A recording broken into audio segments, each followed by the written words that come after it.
ಬ್ರಹ್ಮರುದ್ರಾದಿವಂದ್ಯಂ ತ್ವಾಂ ಭಜೆ ವೆಂಕಟನಾಯಕಂ ನಿವಾರಯಶ್ವಾಶು ನಿಷ್ಠಾನಿ ಸಾಧಯೇಷ್ಠಾನಿ ಮಾಧವ ಆಪಾದಮೌಲಿಪರ್ಯಂತಂ ಗುರುಣಾಂ ಆಕೃತಿಂ ಸ್ಮರೇತ್ ತೇನ ವಿಘ್ನಾಃ ಪ್ರಣಶ್ಯಂತಿ ಸಿದ್ಧ್ಯಂತಿ ಚ ಮನೋರಥಾಃ. ಸ್ವಸ್ತ್ಯಸ್ತು ಸತಾಂ ಅಶೇಷ ಸನ್ಮಂಗಲಾನಿ ಭವಂತು.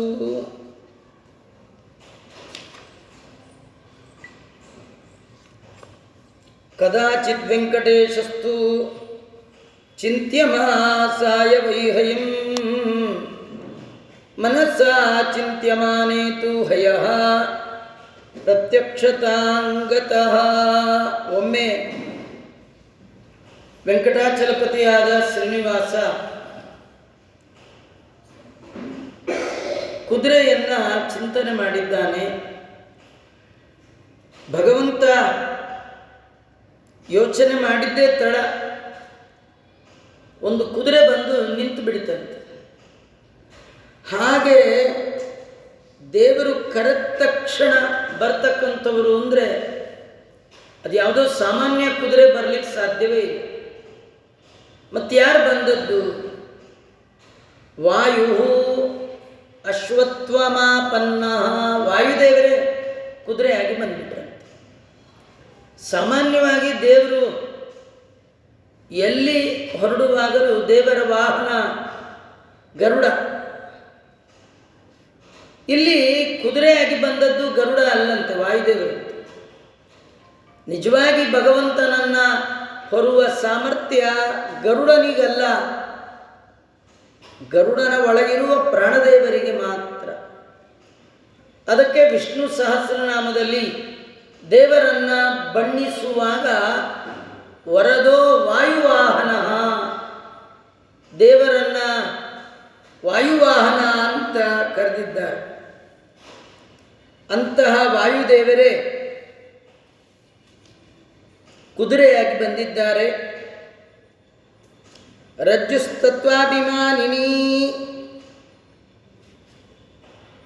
ತತ್ವಾಭಿಮಾನಿಗಳಾದ ದೇವತೆಗಳೇ ಕುದುರೆಯ ಲಗಾಮಾಗಿದ್ದಾರೆ, ಹಗ್ಗ. ಉಪಸರ್ಪಯತ್ವಂ ಸ್ವಯಂ ಲಕ್ಷ್ಮೀ, ಆ ಕುದುರೆ ಮೇಲೆ ಕೂಡುವ ಆಸನ ಇದೆಯಲ್ಲ ಅದು ಸ್ವಯಂ ಲಕ್ಷ್ಮಿ. ಇಂತಹ ಅದ್ಭುತವಾದ ಕುದುರೆ ಬಂದಿದೆ. ದೇವರು ವಿಚಾರ ಮಾಡಿದ, ಕುದುರೆನೇ ಇಷ್ಟು ಚೆನ್ನಾಗಿದೆ ಅಂದಮೇಲೆ ಇದ್ರ ಮೇಲೆ ಕೂತ್ಕೊಳ್ಳೋ ನಾನು ಹೇಗಿರಬೇಡ, ಹಾಗಾದ್ರೆ ಅಲಂಕಾರ ಮಾಡಿಕೊಳ್ಬೇಕು ಅಂಥೇಳಿ ಭಗವಂತ ಅಲಂಕಾರ ಮಾಡಿಕೊಂಡಿದ್ದಾನೆ. ಶುಭ ವಸ್ತ್ರಂ ಪಂಚದಶಹಸ್ತಂ, ಭಗವಂತ 15 ಮೊಳದ ವಸ್ತ್ರವನ್ನು ಹುಟ್ಟಿದ್ದಾನಂತೆ. 15 ಮೊಳ. ನಾವೆಲ್ಲ ಉಡೋ ಪಂಚೆ 2 ಇಲ್ಲ 9/5, 9/5, ಅಥವಾ ತುಂಬ ಎತ್ತರದವರು ಅಂದರೆ 10/6 ಅಥವಾ 16 ಅಂತಾರೆ ತಮಿಳುನಾಡು ಕಡೆ. ಅದೇ ದೊಡ್ಡದ್ರಿ, ಅದಕ್ಕಿಂತ ಪಂಚೆನೇ ಬರಲ್ಲ. ಆದರೆ ದೇವರು ಹುಟ್ಟು ಪಂಚೆ ಎಷ್ಟು ದೊಡ್ಡದು ಅಂದರೆ, ಈ ಹಳೆ ಕಾಲದ ಹೆಣ್ಮಕ್ಳು ಉಡುವಂಥ 18 ಮೊಳದ ಸೀರೆ 3 ಮೊಳ ಕಡಿಮೆ, 15 ಮೊಳ, ಅದು ಪಂಚೆ ಥರ ಹುಟ್ಟನಂತೆ. ಪಂಚೆ ಉಡ್ಲಿಕ್ಕೂ ಒಂದು ಕಲೆ, ಅದು ಎಲ್ಲರಿಗೆ ಬರಲ್ಲ. ನಮಗೇನು ಕೊಟ್ಟರು ಸುತ್ಕೊಂಡು ಕೂತ್ ಬಿಡ್ತೀವಿ. ಆ ಪಂಚೆ ಹೇಗೆ ಉಡಬೇಕು ಶಾಸ್ತ್ರದ ಲಕ್ಷಣ. ಹಾಗೆ 15 ಮೊಳದ ಪಂಚೆಯನ್ನು ಭಗವಂತ ಹುಟ್ಟಿದ್ದಾನೆ. ತಥೋಪರಿ ಕಾಂಚಿ ಬದ್ವಾ ರಮಾಕಾಂತ, ಅದರ ಮೇಲೆ ಸೊಂಟದ ಆಭರಣ ಡಾಬು ಬಂಗಾರದ್ದು ಆ ಪಂಚೆ ಮೇಲೆ ಕಟ್ಟಿಕೊಂಡಿದ್ದಾನೆ. ಅದರ ಮೇಲೆ ಭಗವಂತ ಶುಭ ವಸ್ತ್ರಂ ಪರಿದಾಯ ಪಂಚಹಸ್ತಂ ತಥಾ ದದತ್. ಮೈ ಮೇಲೆ 5 ಮೊಳದ ವಸ್ತ್ರವನ್ನು ಹೊದ್ದುಕೊಂಡಿದ್ದಾನಂತೆ. ಕನ್ನಡಿಯ ಮುಂದೆ ನಿಂತು ಹಣೆಗೆ ಬಿಳಿಯದಾದ ಮೃತ್ತಿಕೆ ಹಚ್ಕೊಂಡಂತೆ. ತನ್ಮಧ್ಯೆ ಕುಂಕುಮಸ್ಯಾಪಿ ತಿಲಕಂ, ಮಧ್ಯದಲ್ಲಿ ಕುಂಕುಮದ ತಿಲಕ ಇಟ್ಟನಂತೆ. ನೋಡ್ಲಿಕ್ಕೆ ತುಂಬ ಚೆನ್ನಾಗಿತ್ತ ರೂಪ. ಸೊಂಟದಲ್ಲಿ ಒಂದು ಪರ್ಸ್ ಅಂತೆ ದೇವರಿಗೆ. ಏನಿತ್ತು ಅಂದರೆ ವಿಳ್ಯದೆಲೆ, ಅಡಿಕೆ, ಸುಣ್ಣದ ಡಬ್ಬಿ, ಒಂದು ಗೋಪಿ ಚೆನ್ನ, ಒಂದು ಕುಂಕುಮದ ಡಬ್ಬಿ, ಒಂದು ಕನ್ನಡಿ. ಈ ಟೂರ್ಗೀರ್ಗೆ ಹೋಗೋರು ಸೊಂಟದಲ್ಲಿ ಒಂದು ಪರ್ಸಲ್ಲೆಲ್ಲ ಇಟ್ಕೊಂಡು ಹೋಗ್ತಾರೆ. ಇದನ್ನು ಮೊಟ್ಟ ಮೊದಲ ಬಾರಿಗೆ ಶ್ರೀನಿವಾಸ ದೇವರು ಮಾಡಿ ತೋರಿಸಿದ್ದಾರೆ. ವೇದವ್ಯಾಸ ದೇವರು ಹೇಳ್ತಾರೆ, ಸ್ವರ್ಣ ನಿರ್ಮಿತ ವಸ್ತ್ರೇಣ ಬದ್ವಾತು ಕಟಿ ಮಧ್ಯತಃ. ಬಂಗಾರದಿಂದ ಮಾಡಿದ ವಸ್ತ್ರದ ಒಳಗೆ ಅದನ್ನೆಲ್ಲ ಇಟ್ಟು ಸೊಂಟಕ್ಕೆ ದೇವರಿಗೆ ಕಟ್ಕೊಂಡನು. ಮೇಲೆ ಸ್ವರ್ಣ ಯಜ್ಞೋಪವೀತಾಂಗ, ಬಂಗಾರದ ಜನವಾರ ಹಾಕ್ಕೊಂಡಿದ್ದಾನೆ. ಕುತ್ತಿಗೆಯಲ್ಲಿ ಕೌಸ್ತುಭ ಮಣಿ ದೇವರಿಗಿದೆ. 2 ಕೈಯಲ್ಲಿ ಹೊಳೆಯುವ ಕಂಕಣವನ್ನು ಧಾರಣೆ ಮಾಡಿದ್ದಾನೆ. ಒಟ್ಟು ನೋಡ್ಲಿಕ್ಕೆ ಹೇಗಿದ್ದ? ಕುದುರೆ ಮೇಲೆ ಬೇಟೆಗೆ ಹೋದ ಶ್ರೀನಿವಾಸ ಸಂಪೂರ್ಣ ವರಗಾತ್ರಕಃ, ಒಳ್ಳೆ ವರನಂತೆ. ವರಪೂಜೆಗೆ ಹೋಗೋ ವರ ಹೇಗಿರ್ಬೇಕು ಹಾಗೆ ಹೋಗ್ತಾ ಇದ್ದ. ರತ್ನಖಚಿತವಾದ ಭುಜಕೀರ್ತಿಯನ್ನು ದೇವರು ಭುಜದಲ್ಲಿ ಧಾರಣೆ ಮಾಡಿದ್ದಾನೆ. 10 ಬೆರಳಿಗೆ ರಾಜಮಾನ ಮುದ್ರಿಕೆ ಉಂಗುರವನ್ನು ಹಾಕ್ಕೊಂಡಿದ್ದಾನೆ. ಕೇಸರಿಯಿಂದ ಯುಕ್ತವಾದ ಗಂಧವನ್ನು ಮೈಗೆಲ್ಲ ಹಚ್ಕೊಂಡಿದ್ದಾನೆ. ಚದುರಿದ ಕಪ್ಪಾದ ಗುಂಗುರು ಕೂದಲನ್ನು ಒಟ್ಟು ಮಾಡಿ ಕೆಂಪು ರುಮಾಲ್ ಸುತ್ತಿದ್ದಾನೆ. ಲಂಬಿತೈ ಪುಷ್ಪಜಾಲೈಶ್ಚ, ತಲೆಗೆ ಮುಡಿದ ಹೂವು ಬೆನ್ನಿನ ಮೇಲೆ ಜಾರಿದೆಯಂತೆ. ಬಂಗಾರದಿಂದ ಮಾಡಿದ ಪಾದುಕೆಗಳನ್ನು ಭಗವಂತ ಧಾರಣೆ ಮಾಡಿದ್ದಾನೆ. ಒಂದು ಕೈಯಲ್ಲಿ ಬಿಲ್ಲು ಬಾಣ ಅಕ್ಷಯ ಬತ್ತಳಿಕೆಯನ್ನು ಹೊತ್ತು ಶ್ರೀನಿವಾಸ ದೇವರು ಬಂದು ಕುದುರೆ ಮೇಲೆ ಕೂತ್ರೆ ಒಟ್ಟು ಹೇಗಿದ್ರು? ಸಾಕ್ಷಾನ್ ಮನ್ಮಥಃ, ಮನ್ಮಥನ ಮನಸ್ಸನ್ನೇ ಮಥನ ಮಾಡುವಂತೂ ಮೋಹನಾಕಾರ ಭಗವಂತ. ಏವಂ ಮನೋಹರಂ ರೂಪಂ ಧೃತ್ವಾ ಶ್ರೀ ವೆಂಕಟೇಶ್ವರ, ಈ ರೀತಿ ಅದ್ಭುತವಾದ ರೂಪವನ್ನು ಧಾರಣೆ ಮಾಡಿದ ಶ್ರೀನಿವಾಸ ದೇವರು ಕುದುರೆಯನ್ನು ನೋಡು. ಕುದುರೆ ಹೇಗಿತ್ತು ಅಂದರೆ ನೀಲಿ ಬಣ್ಣ ಅಂತೆ ಕುದುರೆ, ಬಿಳಿ ಪಾದಗಳಂತೆ, ಒಳ್ಳೆ ಜಾತಿ. ವಾಯುದೇವರು 32 ಲಕ್ಷಣದಿಂದ ಕೂಡಿರ್ತಕ್ಕಂಥವ್ರು. ಅವರೇ ಕುದುರೆಯಾಗಿ ಬಂದಿದ್ದಾರೆ. ಮತ್ತೇನು ಹೇಳಿ ದೇವರು ನೋಡಿದ ಮನೆಯಲ್ಲಿ ಇನ್ನೂ ಸಾಕಷ್ಟು ವಸ್ತ್ರಗಳಿತ್ತು, ಅದೆಲ್ಲ ತಂದು ಕುದುರೆ ಹೊದ್ದಿಸಿದ. ಕುದುರೆಗೆ ಕುತ್ತಿಗೆಗೆ ಆಭರಣ ಹಾಕಿದ. ಎಲ್ಲ ಅದಕ್ಕೂ ಅಲಂಕಾರ ಮಾಡಿ ಅದರ ಮೇಲೆ ಕೂತು ಪರ್ವತವನ್ನು ಏರಿದ. ಅನೇಕ ಮೃಗಗಳ ಬೇಟೆಯಾಡಿದ್ದಾನೆ. ಇಲ್ಲಿ ಒಂದು ಶಬ್ದ, ಮೃಗಾನ್ ಬಹುವಿಧಾಕಾರಾನ್,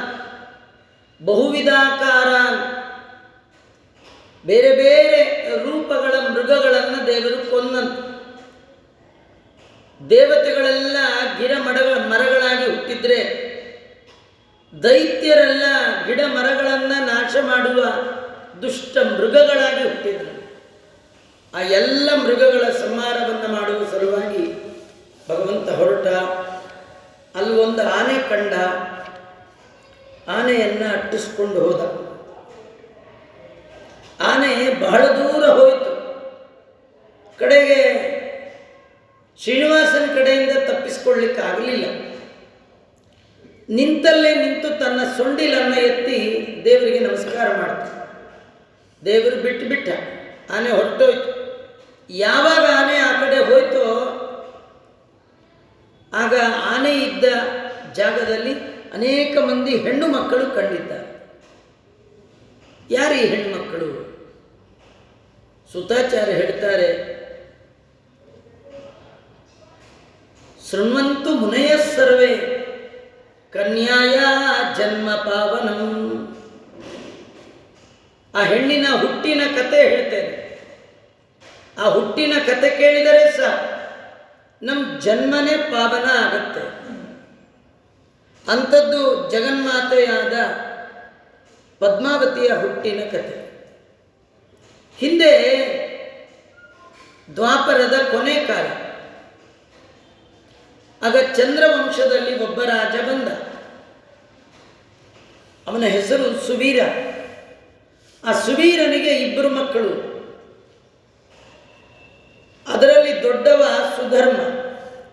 ಆ ಸುಧರ್ಮನಿಗೆ ಇಬ್ಬರು ಮಕ್ಕಳು, ಒಬ್ಬ ಆಕಾಶರಾಜ, ಇನ್ನೊಬ್ಬ ತೊಂಡಮಾನ. ಇಬ್ಬರು ಕೂಡ ನಾರಾಯಣ ಪರಾಯಣು, ಭಗವದ್ಭಕ್ತರು. ಇದು ಬಹಳ ದೊಡ್ಡದು. ದೇವರು ಸಂಪತ್ತು ಕೊಡೋದು ದೊಡ್ಡದಲ್ಲ, ಭಗವದ್ಭಕ್ತಿಯನ್ನು ಕೊಡೋದು ದೊಡ್ಡದು. ನಮ್ಮೆಲ್ಲರಿಗೆ ಜನ್ಮಾಂತರದ ಕರ್ಮಕ್ಕೆ ಅನುಗುಣವಾಗಿ ಸಂಪತ್ತು ದೇವರು ಕೊಡ್ತಾನೆ. ಆದರೆ ಭಕ್ತಿಯನ್ನ ಕೊಡೋದಲ್ಲ, ಬೇಡಿ ಪಡಿಬೇಕಾದ್ದು. ದೇವರು ಕೊಟ್ಟರು ಉಂಟು, ಇಲ್ಲದೆ ಇವರಿಬ್ಬರು ಆಕಾಶರಾಜ ಮತ್ತು ತೊಂಡಮಾನ ಇಬ್ಬರು ಭಗವದ್ಭಕ್ತರು. ತೊಂಡಮಾನ ರಾಜ ಅವನು ಅಣ್ಣನ ಜೊತೆಗೆ ಭೂಮಿಯನ್ನ ಆಳ್ತಾ ಇದ್ದಾನೆ. ಆ ಕಾಲಕ್ಕೆ ಎಲ್ಲ ಧರ್ಮ ನಿರತರಾಗಿರ್ತಕ್ಕಂಥದ್ದು. ಅಂಥ ಸಂದರ್ಭದಲ್ಲಿ ರಾಜನ ಅರಮನೆಗೆ ಒಮ್ಮೆ ದೇವತಾ ಗುರುಗಳಾದ ಬೃಹಸ್ಪತ್ಯಾಚಾರ್ಯರು ಬಂದರು. ಬೃಹಸ್ಪತ್ಯಾಚಾರ್ಯರನ್ನ ನೋಡಿ ರಾಜ ಆಕಾಶ ರಾಜ ಹೋ ಅಂತ ಅಳ್ತಾ ಇದ್ದಾನೆ. ರಾಜನನ್ನ ಆಚಾರ್ಯ ಕೇಳಿದ್ರು, ಬೃಹಸ್ಪತ್ಯಾಚಾರ್ಯರು, ಅಪ್ಪ ಯಾಕೆ ಅಳ್ತಾ ಇದ್ದೀವ? ಅವನಂತಾನೆ, ಅನುಭೂತಮಿದಂ ರಾಜ್ಯಂ ಹಸ್ತ್ಯಶ್ವರ ಧೃತ ಸಂಕುಲಂ ನಾನಾದಾನಂ ಕೃತಂ ಚೈವ ತೀರ್ಥಯಾತ್ರಾ ವಿಶೇಷತಃ. ಸ್ವಾಮಿ ಬೃಹಸ್ಪತ್ಯಾಚಾರ್ಯರೇ, ದೇವರು ನನಗೆ ಬೇಕಾದಷ್ಟು ಸಂಪತ್ತು ಕೊಟ್ಟಿದ್ದಾನೆ, ಆದರೆ ಸತ್ಪುತ್ರರನ್ನು ಕೊಟ್ಟಲಿಲ್ಲ. ಉತ್ತಮವಾದ ಸಂತಾನವನ್ನು ಪಡಿಬೇಕು ಅಂತ ಅನೇಕ ವಿಧದ ದಾನವನ್ನು ಮಾಡಿದ್ದೇನೆ ಅಂತ.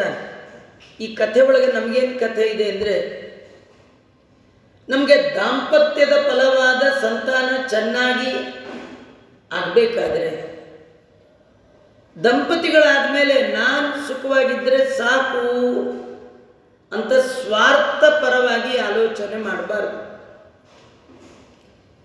ಸಂಸಾರಿ ಅರ್ಥಾತ್ ಗೃಹಸ್ಥ ಉಳಿದ 3 ವರ್ಣದವರಿಗೆ ನಿತ್ಯದಲ್ಲಿ ಆಶ್ರಯ ಕೊಡಬೇಕು.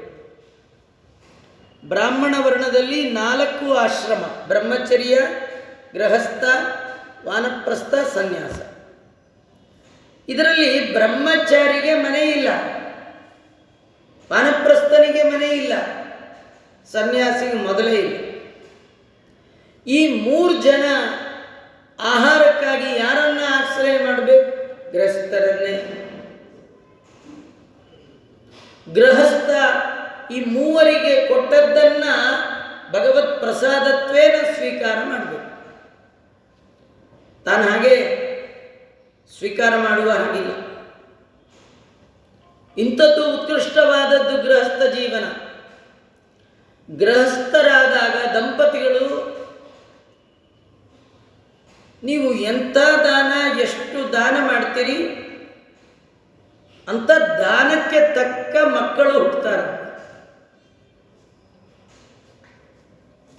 ಪೂಜೆಗೆ ತಕ್ಕ ಗಂಡ, ತಪಸ್ಸಿಗೆ ತಕ್ಕ ಹೆಂಡತಿ, ದಾನಕ್ಕೆ ತಕ್ಕ ಮಕ್ಕಳು. ನಮ್ದೇನು ದಾನ ಇಲ್ಲ, ಧರ್ಮ ಇಲ್ಲ, ಒಳ್ಳೆ ಮಕ್ಕಳು ಎಲ್ಲಿಂದ? ಇವಂತ ನಾನಾ ದಾನಂ ಕೃತಂಚೈವ. ಸ್ವಾಮಿ ಬೃಹಸ್ಪತ್ಯಾಚಾರ್ಯರೇ, ಬೇಕಾದಷ್ಟು ದಾನ ಮಾಡಿದ್ದೇನೆ, ಮತ್ತೆ ಒಳ್ಳೆ ಸಂತಾನಕ್ಕಾಗಿ ತೀರ್ಥಯಾತ್ರೆ ಮಾಡಬೇಕು. ವ್ಯಾಸರಾಜರಂಥ ಮಹಾನುಭಾವರು ಅವರ ತಂದೆ ತಾಯಿಗಳಲ್ಲಿ ಹುಟ್ಟಿದ್ದು ಯಾವಾಗ ಅಂದರೆ ತೀರ್ಥಯಾತ್ರೆಗೆ ಅಂತ ಹೊರಟಿದ್ದು.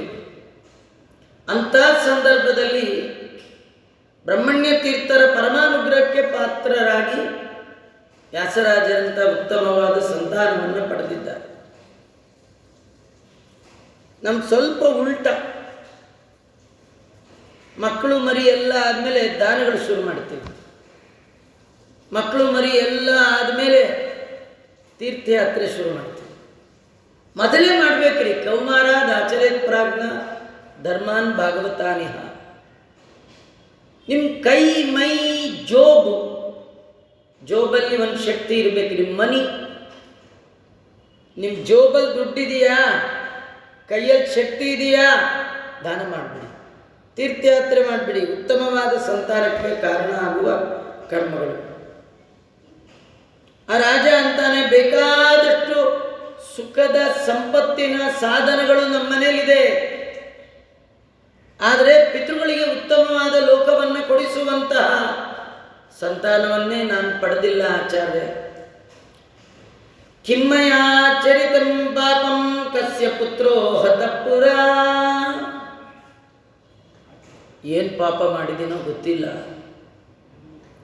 ಯಾವ ಜನ್ಮದಲ್ಲಿ ಯಾವ ತಾಯಿ ಮಕ್ಕಳನ್ನ, ತಂದೆ ಮಕ್ಕಳನ್ನ ಬೇರೆ ಮಾಡಿದ್ದಾನೋ, ಯಾವ ಮಗುವಿನ ಸಂಹಾರಕ್ಕೆ ನಾನು ಕಾರಣ ಆಗಿದ್ದೇನೋ, ಯಾವ ಪಾಪ ಈ ಜನ್ಮದಲ್ಲಿ ನನಗೆ ಅಪುತ್ರರು ಅನ್ನುವ ದೌರ್ಭಾಗ್ಯವನ್ನು ತಂದುಕೊಟ್ಟಿದೆ. ನಂದು ಎಂಥ ಕೆಟ್ಟ ಕಣ್ಣು, ಆಡುವ ಮಕ್ಕಳನ್ನು ನೋಡುವ ಭಾಗ್ಯ ಈ ಕಣ್ಣಿಗಿಲ್ಲ. ಎಂಥ ಕೆಟ್ಟ ಕಿವಿ ನನಗೆ. ಯಾಕೆ? ಅಳುವ ಮಕ್ಕಳ ಧ್ವನಿಯನ್ನು ಕೇಳಲಿಲ್ಲ. ನೋಡಿ, ಯಾವುದಾದ್ರೂ ಮಗು ಅಳುತ್ತಿದ್ರೆ ಅದನ್ನು ಕೇಳಿ ಬೈಬಾರ್ದಂತೆ. ಮಕ್ಕಳ ಅಳುವಿನ ಧ್ವನಿ ಮಂಗಳವಾದ್ಯ ಅಂತ. ಒಳ್ಳೆಯದಾಯ್ತು ಆಚಾರ್ಯ, ಇನ್ನೆಲ್ಲರೂ ಮಂಗಳವಾದ್ಯ ಬೇಕಿದ್ರೆ ಮಕ್ಕಳ ಕೈಯಲ್ಲೇ ಅಳಿಸ್ತೀವಿ. ಹಾಗೆಲ್ಲ ಮಾಡಬಾರ್ದು. ಆದರೆ ಮಕ್ಕಳು ಅತ್ತಾಗ ಅದನ್ನು ರೋತೆ ಪೀಡೆ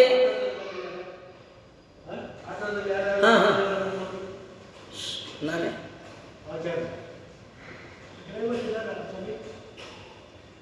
ಇದಾರಲ್ಲ ಅದ್ರೊಳಗೆ ಇದೆ. ಇಲ್ಲಿ ಡ್ರೈವರ್ ಹೆಸರು ಸ್ವಾಮಿ ಅಂತ. ಕಿವಿ ಸ್ವಲ್ಪ ಮಂದ, ಅಲ್ಲೇ ಇರಬೇಕು.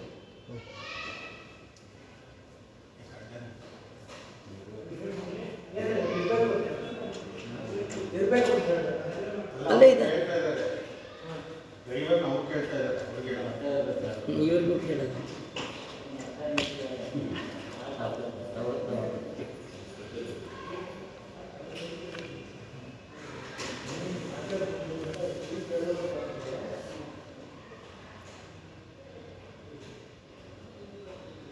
ಮಕ್ಕಳ ಅಳುವಿನ ಧ್ವನಿ ಎಂದು ನಿಂದೆ ಮಾಡಬಾರ್ದು. ಈ ರಾಜ ಅಂತಾನೆ, ನನ್ನ ಕಿವಿ ಮಕ್ಕಳು ಅಳುವ ಧ್ವನಿಯನ್ನೇ ಕೇಳಲಿಲ್ಲ. ಅಪುತ್ರಸ್ಯ ಗತಿರ್ನಾಸ್ತಿ ಇತಿ ವೇದ ವಿದೋ ವಿದುಹು. ವೇದವನ್ನು ಬಲ್ಲಂತಹ ಜ್ಞಾನಿಗಳು ಮಕ್ಕಳಿಲ್ಲದವರಿಗೆ ಗತಿ ಇಲ್ಲ ಅಂತಾರೆ. ಆಚಾರ್ಯ, ನನಗೆ ಮಕ್ಕಳಿಲ್ಲ, ಏನು ಮಾಡಲಿ? ಪಾಪಿಷ್ಟೋಹಂ ದುರಾಚಾರಿ ಪುತ್ರೋಹಂ ದರಿದ್ರವಾನ್. ನನ್ನಷ್ಟು ದರಿದ್ರರಾದವರು ಯಾರಿಲ್ಲ. ಯಾಕೆ? ಮಕ್ಕಳಿಲ್ಲದ ಸಿರಿಯು ಕೊಳೆತ ತೆಂಗಿನ ತುರಿಯು ಅಂತ ಕನಕದಾಸ. ಏನು ಪ್ರಯೋಜನ? ಭೂಷಣಾನಿ ಕೃತಾನ್ಯದ್ಯ ಪುತ್ರಾರ್ಥಂ ಯತ್ನತೋ ಮಯ. ಪ್ರಯತ್ನಪೂರ್ವಕವಾಗಿ ಮಕ್ಕಳಿಗೆ ಒಳ್ಳೆ ಅಲಂಕಾರಪ್ರಾಯವಾದ ಭೂಷಣಗಳನ್ನು ಮಾಡಿಸಬೇಕು ಅಂತ ಅಂದ್ಕೊಳ್ತೀನಿ, ಮಕ್ಕಳೇ ಇಲ್ಲ.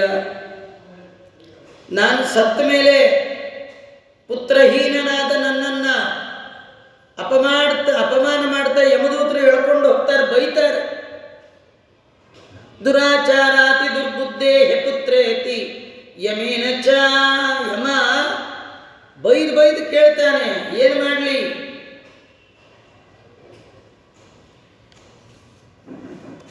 ಕಡೆಗೆ ಒಂದು ಮಾತು ಹೇಳ್ತಾನೆ, ಸುಪುತ್ರವಂತಹ ಖಲು ಭಾಗ್ಯವಂತಹ ಹೆ ಪುತ್ರವಂತೋ ಖಲು ಭಾಗ್ಯ ಹೀನಾಃ ಸಂಸಾರ ಸಾಗರ ಸಮುತ್ತರಣೆ ಹಿ ಶಕ್ತಾಃ ಕಾನೋ ಗತಿಃ ಕರ್ಮ ಫಲಾನುಭೋಗಿನಾಂ.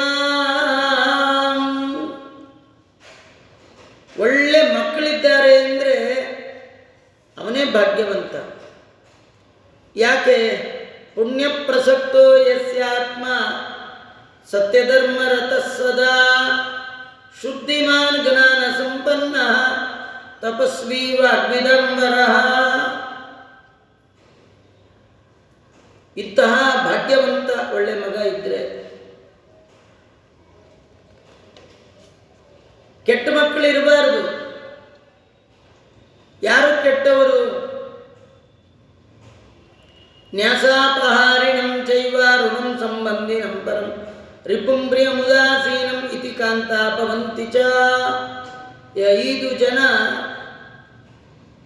ಕೆಟ್ಟ ಮಕ್ಕಳನ್ನು, ಇಂಥ ಮಕ್ಕಳನ್ನು ಪಡೆದರೆ ಐಹಿಕವಾದ ಸುಖ ಇಲ್ಲ, ಪಾರತ್ರಿಕ ಸುಖವೂ ಇಲ್ಲ. ಒಳ್ಳೆ ಮಕ್ಕಳಿದ್ದಾರೆ ಅಂದರೆ ಅವನೇ ನಿಜವಾಗಿ ಭಾಗ್ಯವಂತ. ಈ ರೀತಿ ಆಕಾಶ ರಾಜ ಗುರುಗಳಾದ ಬೃಹಸ್ಪತ್ಯಾಚಾರ್ಯರು ಹೇಳ್ತಾ ಇದ್ದಾನೆ.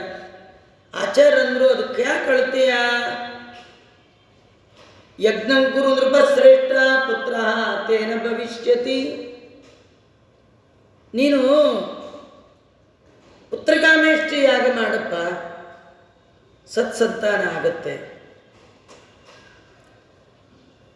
ಗುರುಗಳ ವಾಕ್ಯದಂತೆ ಆಕಾಶರಾಜ ಬಂಗಾರದ ನೇಗಿಲನ್ನು ಮಾಡಿಸಿ ಯಾಗಕ್ಕಾಗಿ ಭೂಮಿಯನ್ನು ಶೋಧನೆ ಮಾಡ್ತಾ ಇದ್ದಾನೆ. ಶೋಧನೆ ಮಾಡುವ ಸಂದರ್ಭದಲ್ಲಿ ಭೂಮಿಯ ಅಡಿಯಲ್ಲಿ ಒಂದು ಅದ್ಭುತವನ್ನು ಕಂಡ. ಏನದು? ತತ್ರ ಪದ್ಮಂ ದದರ್ಶ ಚ. ಒಳ್ಳೆ 1000 ದಳದ ವಿಸ್ತಾರವಾದ ಬಂಗಾರದ ಕಮಲವನ್ನು ನೋಡಿದ. ಏನಿದು ಆಶ್ಚರ್ಯ! ನೋಡ್ತಾ ಇದ್ದಾನೆ, ಅದರ ಮಧ್ಯದಲ್ಲಿ ಒಂದು ಮಗು. ಯಾವುದದು? ವಿಸ್ತೀರ್ಣ ಪತ್ರೇಷು ರಮಾಕೃತಿಂ ಶುಭಂ ದೃಷ್ಟ್ವಾ ಚ ಸಂತೋಷ ಮನಃ ಬಭುವ. ವಿಸ್ತಾರವಾದ 1000 ದಳಗಳಿಂದ ಯುಕ್ತವಾದ ಆ ಕಮಲದ ಮಧ್ಯದಲ್ಲಿ ಮಹಾಲಕ್ಷ್ಮಿ ನೋಡಿ ಸಂತೋಷ ಆಯಿತು. ದೈವದತ್ತಾಂ ಭಗವತ್ ಪ್ರಚೋದಿತಾಂ ಕನ್ಯಾಂ ಕುಮಾರೀಂ ಕಮಲಾಭನೇತ್ರಂ ಕುಸುಮಾಭನೇತ್ರಂ. ಭಗವಂತ ಕೊಟ್ಟಿದ್ದಾನೆ ಇಂಥ ಅದ್ಭುತವಾದ ಸೌಂದರ್ಯದ ಗಣಿ. ಹೆಣ್ಣು ಕೂಸು ಅಂತ ಸಂತೋಷಪಟ್ಟ. ಆದರೂ ಸ್ವಲ್ಪ ಭಯ. ಯಾರಾದರೂ ಈ ಮಗುನ ಬಿಟ್ಟು ನನ್ನ ಆಟ ಆಡಿಸ್ತಾ ಇದ್ದಾರೋ ಏನು ಕಥೆಯೋ ಅಂತ ಮಗುನ ಎತ್ಕೊಳ್ಳೋಕೆ ಮುಂಚೆ ಆ ಕಡೆ ಈ ಕಡೆ ಎಲ್ಲ ಕಡೆ ನೋಡ್ತಿದ್ದ, ಸಂಶಯ ಪಡ್ತಿದ್ದ. ಆ ಸಂದರ್ಭದಲ್ಲಿ ಅಶರೀರವಾಣಿ ಹೇಳ್ತಾ ಇದೆ, ಪುತ್ರಿಯಂ ತವ ಪುಣ್ಯದ ಸಂರಕ್ಷತ್ವ ಮಹಾಭಾಗ ಬಹುಕೀರ್ತಿ ಫಲಪ್ರದಾಂ. ಹೇ ರಾಜ, ದೇವರು ಕೊಟ್ಟದ್ದು ಈ ಮಗುವನ್ನ. ನಿನ್ನ ಹೊಟ್ಟೆಯಲ್ಲಿ ಮಕ್ಕಳು ಹುಟ್ಟಿದ್ರೆ ಹೇಗೆ ನೋಡ್ಕೊಳ್ತಿದ್ದೆ ಹಾಗೆ ಮಗುವನ್ನು ನೋಡಿಕೊ. ನೀನು ಒಳ್ಳೆ ಕೀರ್ತಿ ಬರುತ್ತೆ ಈ ಮಗುವಿನಿಂದ. ಬಂದದ್ದೇ ತಡ. ಸಂತೋಷಪಟ್ಟು ಮಗುವನ್ನು ಎತ್ಕೊಂಡು ಹೋದ. ಹೆಂಡತಿಗೆ ಹೇಳ್ದ, ಸಂವರ್ಧಸ್ವ ವರಾಂ ಪುತ್ರಿಮ್ಯತ ಗರ್ಭಗತಂದವ. ನಿನ್ನ ಹೊಟ್ಟೆಯಲ್ಲಿ ಮಕ್ಕಳು ಹುಟ್ಟಿದರೆ ಹೇಗೆ ನೋಡ್ಕೊಳ್ತಿದ್ಯೋ ಹಾಗೆ ನೋಡಿಕೊ ಅಂತ ಕೊಟ್ಟ. ಅವಳಿಗೆ ಭಾಳ ಸಂತೋಷ ಆಯ್ತು ಹೆಣ್ಣು ಮಗುನ ನೋಡಿ. ಆ ಹೆಣ್ಣು ಮಗು ಮನೆಗೆ ಬಂದದ್ದೇ ತಡ ರೀ. ಆಕಾಶರಾಜನ ಹೆಂಡತಿಯಾದ ಧರಣಿ ದೇವಿ ತಾನು ಗರ್ಭವತಿಯಾಗಿದ್ದಾಳೆ. 5ನೇ ತಿಂಗಳಲ್ಲಿ ಸೀಮಂತ. 9 ತಿಂಗಳು ಕಳೆದ ಮೇಲೆ ಸುಷವೇ ಪುತ್ರಮುತ್ತಮಂ, ಒಳ್ಳೆ ಗಂಡು ಮಗುವನ್ನೇ ಹಡೆದು ಬಿಟ್ಲು. ಕನ್ಯಾಮಾಸ, ದಶಮಿ, ಭಾನುವಾರ, ರೋಹಿಣಿ ನಕ್ಷತ್ರ, ಗುರುವಾರ ಸಾಯಂಕಾಲ ಆಕಾಶರಾಜನಿಗೆ ಗಂಡು ಮಗುವಿನ ಜನನ. ಬಹಳ ಸಂತೋಷ ಆಯಿತು. 1000 ಕೋಟಿ ಗೋವುಗಳನ್ನು ದಾನ ಮಾಡಿದ್ದಾನೆ. ಕೇಳಿ ಸಂತೋಷ ಪಡಿ. ನಾವು ನಮ್ಮ ಜೀವನದಲ್ಲಿ ಗೋದಾನ ಅಂದರೆ ಸತ್ತ ಮೇಲೆ ಮಾಡೋದು ಅಂದ್ಕೊಂಡಿದ್ದೀವಿ. ಯಾರು ಗೋದಾನ ಯಾರು ಹೋದ್ರು ಅಂತ ಕೇಳ್ತೀವಿ. ಯಾರು ಗೋದಾನ ಮಾಡ್ತಿದ್ರೆ ಅವು ಪಾಪ ಒಳ್ಳೆ ಬುದ್ಧಿಯನ್ನು ಯಾರು ಸತ್ತಿರಲ್ಲ. ನೀನು ನೆಂಟ್ರನ್ನ ಕರೆದಿದ್ರೆ ಬನ್ನಿ ನಾಳೆ ಗೋದಾನ ಇಟ್ಕೊಡು. ಹೌದಾ, ಯಾರು ಹೋಗಿದ್ರೆ ಅಂತ ಹೋಗಿರ್ಬೇಕು. ಬದುಕಿದ್ರೆ ಗೋದಾನ ಮಾಡಬಾರ್ದು. ಅಲ್ಲ, ಬದುಕಿದ್ರೆ ಹೋಗಿದ್ರೆ ಅಲ್ಲ ರೀ, ನಿಮ್ಮ ಮನೆ ಒಳಗೆ ಒಂದು ಸಂತಾನ, ನಿಮ್ಮ ವಂಶ ಬೆಳೀತು ಅಂತಂದ್ರೇ ದೇವರಿಗೆ ಥ್ಯಾಂಕ್ಸ್ ಹೇಳುವ ರೀತಿ ಗೋದಾನ. ನಾವು ಯಾರಿಗಾರು ದಾನ ಕೊಡ್ಬೇಕಾದ್ರೆ ತೊಗೊಳ್ಳುವವರಿಗೆ ಅದು ಪ್ರಿಯವಾಗಿರಬೇಕು. ಅಪ್ರಿಯವಾದದ್ದನ್ನು ಕೊಡಬಾರ್ದು. ಕೃಷ್ಣಾರ್ಪಣ ಅಂತ ನೀವು ದಾನ ಮಾಡೋದಾದ್ರೆ ಕೃಷ್ಣನಿಗೆ ಪ್ರಿಯವಾದದ್ದನ್ನು ದಾನ ಮಾಡಿ. ಕೃಷ್ಣನ ಪ್ರಿಯವಾದದ್ದು ಯಾವುದು? ನಮೋ ಬ್ರಹ್ಮಣ್ಯ ದೇವಾಯ. ಗೋವಿಗಾಗಿ ಭಗವಂತ ಬರ್ತಾನೆ. ಅಂತ ಗೋದಾನ ಎಷ್ಟು ಮಾಡ್ದ? ಗವಾಂ ಕೋಟಿ ಸಹಸ್ರಾಣಿ ಅಶ್ವಾನಾಮಯುತಂ ದತ. ನವಧಾನ್ಯಾಧಿಕಂ ದಾನಂ, ನವಗ್ರಹ ದಾನ ಮಾಡಬೇಕು. ಬೇಕಾದ ಸಂಪತ್ತನ್ನ ಭಗವಂತ ಪ್ರೀತನಾಗಲಿ ಅಂತ ದಾನ ಮಾಡಿದ್ದಾನೆ. ಬೇಕಾದಷ್ಟು ಅಡುಗೆ ಮಾಡಿಸಿದ. ಬ್ರಾಹ್ಮಣರನ್ನೆಲ್ಲ ಕರೆಸಿದ. ಒಳ್ಳೆ ಅಡುಗೆ ಮಾಡಿಸಿ ಊಟ ಹಾಕಿ ಮಗುವಿಗೆ ವಸುದಾನ ಅಂತ ನಾಮಕರಣ ಮಾಡಿದ. ಸುತಾಚಾರ್ಯರು ಶೌನಕಾದಿಗಳಿಗೆ ಕತೆ ಹೇಳುವಾಗ ಶಮನಕಾದಿಗಳು ಕೇಳ್ತಾರೆ, ಸ್ವಾಮಿ ಆ ಹೆಣ್ಣು ಮಗು ಹುಟ್ಟಿದ್ರೆ ನಾಮಕರಣ ಗಿಮಕರಣ ಇಲ್ವಾ? ಗಂಡು ಮಕ್ಕಳಿಗೆ ಮಾತ್ರ ಸಂಪ್ರದಾಯವಾ ಅಂದಾಗ ಅವರು ಅಂತಾರೆ, ನೋಡಪ್ಪ, ಯಾರಿಗೆ ಹೆಸರು ಇರಲ್ಲ ಅವರಿಗೆ ನಾಮಕರಣ ಮಾಡಿ, ಹೆಸರಿದ್ದವ್ರು ನಾಮಕರಣ ಇಲ್ಲ. ಆ ಹೆಣ್ಣುಮಗಳು ಹುಟ್ಟುವಾಗಲೇ ಹುಟ್ಟಿದ್ದಲ್ಲಿ ಕಮಲದಲ್ಲಿ. ನೋಡ್ಲಿಕ್ಕೆ ಹೇಗೆ, ಮುಖ ಹೇಗಿತ್ತು? ಪದ್ಮದಂತೆ. ಕಣ್ಣು ಹೇಗಿತ್ತು? ಪದ್ಮದಂತೆ. ಕೈ ಹೇಗಿತ್ತು? ಕಮಲದಂತೆ. ಕಾಲು ಹೇಗಿತ್ತು? ಕಮಲ. ಎಲ್ಲ ಕಮಲ ಆದಮೇಲೆ ಅವಳ ಹೆಸರೇನು? ಅವಳ ಹೆಸರು ಕಮಲ. ಅದೇ ಪದ್ಮ, ಪದ್ಮಾವತಿ. ಪದ್ಮೋದರಾಂ ಪದ್ಮಗರ್ಭಾಂ ಪದ್ಮಜಾತಾಂ ವರಾನನಂ ಪದ್ಮಾಯಾಃ ಅವತಾರತ್ವಾತ್ ರಾಜ ಪದ್ಮಾವತೀತಿ ಚ. ಸಾಕ್ಷಾತ್ ರಮಾದೇವಿಯರ ಅವತಾರದ ಕಾರಣ ಹೆಣ್ಮಗಳಿಗೆ ಪದ್ಮಾವತಿ ಅಂತ ನಾಮಕರಣ ಮಾಡಿದ್ದಾರೆ. ಒಮ್ಮೆ ಈ ಹೆಣ್ಣು ಮಕ್ಕಳೇ ದೊಡ್ಡವಳಾದಾಗ ಹೂವು ತರ್ತೇನೆ ಅಂತ ಕಾಡಿಗೆ ಸಖಿಯರ ಜೊತೆಗೆ ಹೋಗಿದ್ದಾಳೆ. ಆ ಸಂದರ್ಭದಲ್ಲಿ ಅಲ್ಲಿಗೆ ನಾರದರು ಬಂದಿದ್ದಾರೆ. ನಾರದರನ್ನು ನೋಡಿ ಹೆಣ್ಣು ಮಕ್ಕಳೆಲ್ಲ ಕೇಳಿದರು, ಕೋಸಿ ಕೋಸಿ ಮಹಾಪ್ರಾಜ್ಞ ಕಿಮರ್ಥಂ ತ್ವಮಿಹಾಗತ. ಯಾರು ನೀವು, ಇಲ್ಲೇ ಯಾಕೆ ಬಂದ್ರಿ ಅಂದಾಗ ಅವ್ರು ಹೇಳ್ತಾ ಇದ್ದಾರೆ, ನಾರದರು, ಅಹಂ ಕುಲಗುರು ಸಾಕ್ಷಾತ್. ನಾನು ನಿಮ್ಮ ಕುಲಕ್ಕೆ ಗುರು. ನಿಮ್ಮ ರಾಜಕುಮಾರಿಗೆ ಹೇಳಿ ಕೈ ತೋರಿಸ್ಲಿ, ನಾನು ಭವಿಷ್ಯ ಹೇಳ್ತೇನೆ ಎಂದರು. ಪದ್ಮಾವತಿ ಕೈ ತೋರಿಸ್ಲಿಲ್ಲ. ಹಾಗೆ ಕೇಳಿದವ್ರಿಗೆಲ್ಲ ಕೈ ತೋರಿಸ್ಬಾರ್ದು. ಕೆಲವ್ರಿಗೆ ಅದೊಂದು ದುರಭ್ಯಾಸ. ಹೋದ ಕಡೆ ಎಲ್ಲ ತಮ್ಮ ಜಾತಕ ತೋರಿಸೋದು, ಕೈ ತೋರಿಸೋದು, ಜ್ಯೋತಿಷ್ಯ ಕೇಳೋದು ಎಲ್ಲ ಮಾಡಬಾರ್ದು. ಅನಾಚಾರಿಗಳಾದವರು ಜಾತಕ ನೋಡಿದ್ರೆ, ಕೈ ನೋಡಿದ್ರೆ, ನಿಮ್ಮ ಮುಖ ನೋಡಿದ್ರೆ ನಿಮಗಿರುವ ಒಳ್ಳೆಯ ಲಕ್ಗಳೇ ಹೋಗ್ಬಿಡುತ್ತೆ. ಸಜ್ಜನರ ದೃಷ್ಟಿ ನಮ್ಮ ಜಾತಕದ ಮೇಲೆ, ನಮ್ಮ ಜನ್ಮದ ಮೇಲೆ ಬಿದ್ದರೆ ಪಾಪ ಪರಿಹಾರ ಆಗಿ ಒಳ್ಳೆ ಶುಭ ಆಗತ್ತೆ. ಸಿಕ್ಕವರಿಗೆಲ್ಲ ತೋರಿಸ್ಬಾರ್ದು. ಇವಳು ತೋರಿಸ್ಲಿಲ್ಲ. ನಾರದರಂತಾರಮ್ಮ, ನನ್ನನ್ನು ನಿಮ್ಮ ತಂದೆ ಅಂತ ತಿಳ್ಕೊ, ತೋರಿಸು ಪರವಾಗಿ. ಪದ್ಮಾವತಿ ತನ್ನ ಕೈ ತೋರಿಸಿದ್ಲು. ನಾರದರು ನೋಡಿದ ತಕ್ಷಣ ಕೈ ಮುಗಿದು ಕೈಗೆ. ಯಾಕೆ? ಈ ಕೈ ಸಾಮಾನ್ಯ ಅಲ್ಲಮ್ಮ. ಈ ಕೈಯನ್ನು ಹಿಡಿಯುವವ ಸ್ವಯಂ ಭಗವಂತ ಬರ್ತಾ ಇದ್ದಾನೆ. ಪತಿರ್ಭವತಿ ಧರ್ಮಜ್ಞೆ ತ್ರಿಲೋಕೇಶೋರ ಮಹಾಪತಿ. ನಿನಗೆ ಗಂಡನಾಗಿ ಬರುವವ ಮೂರು ಲೋಕದ ಗಂಡನಾದ ರಮಾಪತಿ, ಜಗತ್ಪತಿಯೇ ನಿನಗೆ ಪತಿಯಾಗಿ ಬರ್ತಾ ಇದ್ದಾನೆ. ಹೆಣ್ಣು ಮಕ್ಕಳ ಜಾತಕದಲ್ಲಿ ಮೊದಲು ನೋಡಬೇಕಾದ್ದು ಇದಿರಿ.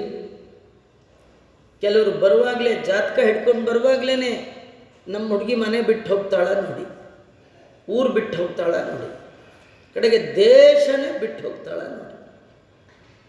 ನಾವು ಮನೆ ಬಿಟ್ಟು ಹೋದರೆ ಬೇಜಾರು ಮಾಡ್ಕೊಳ್ತಿದ್ವಿ, ಊರು ಬಿಟ್ಟು ಹೋದರೆ ಈಗ ದೇಶನೇ ಬಿಟ್ಟು ಹೋಗ್ತಾ ಇದ್ವಿ, ಬೇಜಾರೇ. ದೇಶ ಬಿಟ್ಟು ಹೋದವರಲ್ಲಿ 100ಕ್ಕೆ 80ರಿಂದ 90 ಜನ ಮನೆಗೆ ಬರೋದೇ. ಕೆಲವು ಸತಿ ಬರ್ತೀನಿ ಅಂದರೂ ಈಗ ನೋಡಿದ್ರಿ ಕರೋನಾ ಟೈಮಲ್ಲಿ ಬರೋಕ್ಕಾಗೋದೇ ಇಲ್ಲ. ಯಾರ್ಯಾರು ಎಲ್ಲೆಲ್ಲಿ ಹೋಗಿ ಅಲ್ಲಲ್ಲೇ ಸಿಕ್ಕಾಕೊಳ್ತಾರೋ ದೇವರಿಗೆ ಗೊತ್ತು.